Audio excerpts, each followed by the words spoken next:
Good morning, hi, hello, and welcome to another edition of Tech for Experts and Authors. Great to have you along with me. My name is Chet Davis, otherwise known as your technology tutor. I thought we'd kick off this week focused on something that may seem antiquated but is still used by a lot of people and so terribly important, and that is email. So lots of folks have moved to all kinds of other digital tools, whether it's Snapchat or instant messaging.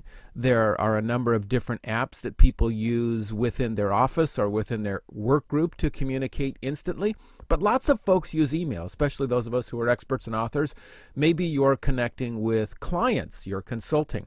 Maybe you're connecting with prospects and other folks who have commissioned your services for an upcoming speech or presentation, a workshop or series of workshops. Maybe it's webinars, live web training or online classes, any of those, and you need to get information out. Well, email still ends up being one of the best forms of communication if it's related to information. In fact, I have 3 tips to focus on today. First of all, is it the right form of technology to use? If it's primarily information-based, you're sharing information, then a lot of folks would say email is the best tool because it allows you to get across a bunch of information, a bunch of details, intricate details that folks can refer back to. So if it's information-based, if it's agenda for an upcoming meeting, if it's details, maybe somebody's contacting you and saying, hey, in that upcoming workshop or presentation you're giving, I want to make sure we touch on these points here, and here's some references, here's some details, here's some information. Then email is a great tool to use. If it's focused on, hey, I want to place an order and I want to order the following things. Here's an upcoming agenda for our workshop or for the conference. Here's your upcoming travel itinerary.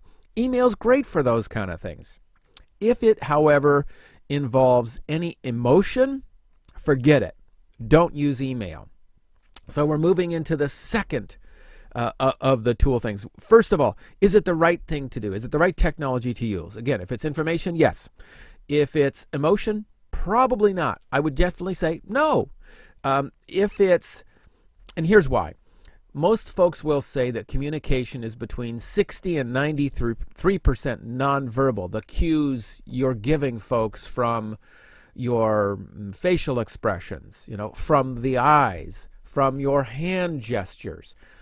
That's a lot of communication right there, the nuances of what you're saying. And because you're not there when your email is being read, that makes it tricky if you're sharing anything that has potentially emotionally charged, right? If it relates to feelings, most folks will say, don't use email because the possibility it can be misunderstood, it can be misconstrued.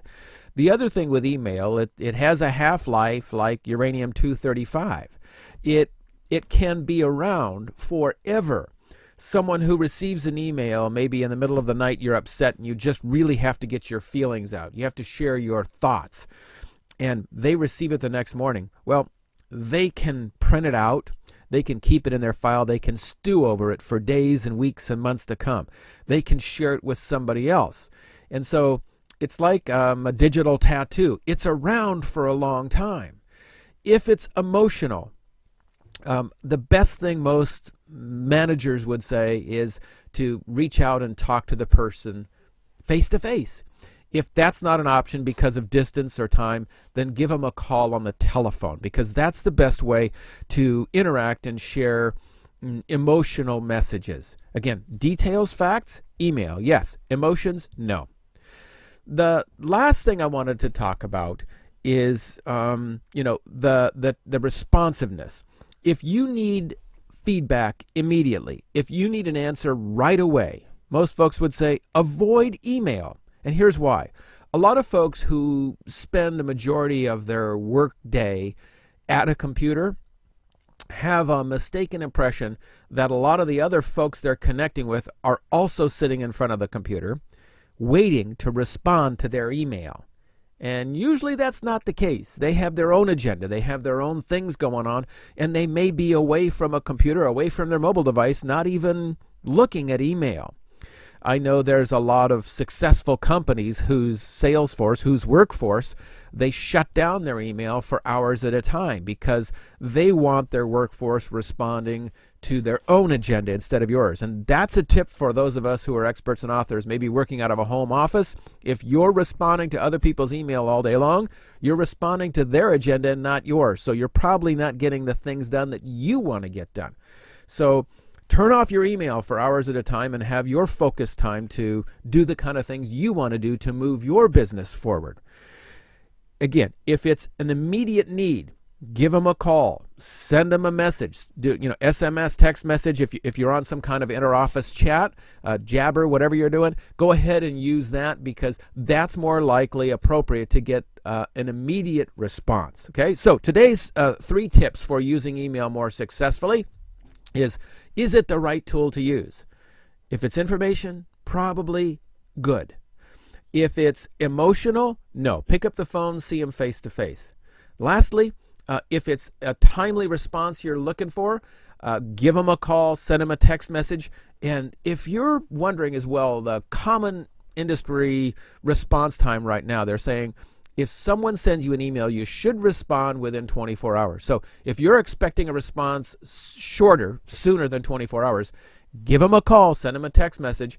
Don't get upset if they don't respond within 24 hours, but also for you and I, make sure we respond within that 24-hour period. All right, so that's today's topic as we look at emails. We're going to continue tomorrow. Tomorrow's topic is one that I see misused all the time. When to CC and when to BCC. Okay?